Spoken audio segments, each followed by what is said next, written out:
এই পাশে ডান পাশের কি বিচিটা নামে নাই নাকি? এইখানে মনে হচ্ছে আগে ডাক্তার দেখাইছো? এই যে এখানে ফুলে আছে নাকি?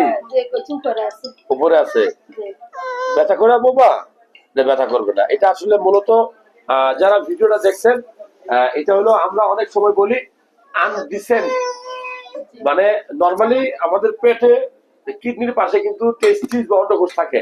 জন্ম গ্রহণ করার পরে এগুলা বেরিয়ে আমাদের শরীরের বাইরে অংশ হয়। এই যে আনডিসেন্ট টেস্টিস, বাম পাশেটা নামছে না? বাম পাশে অন্ডকোষ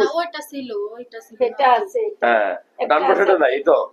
তো মূলত এইটা আপনি একটা আলোচনা করলে বুঝতে পারবেন। আর একটা চিকিৎসা বলি, এটা ছোট থাকতেই সার্জারি ডাক্তার দেখায় অপারেশন করে ফেলবেন, না হলে ভবিষ্যতে আপনার সন্তান কিন্তু একসময় মানে খারাপ একটা রোগ আক্রান্ত হবে, শুক্রাণুর পরিমাণ কমে যেতে পারে, স্বামী স্ত্রী মিলামিশে টাইমিং কম পেতে পারে। এটা বাস্তবতা, এখনই চিন্তা করতে হবে।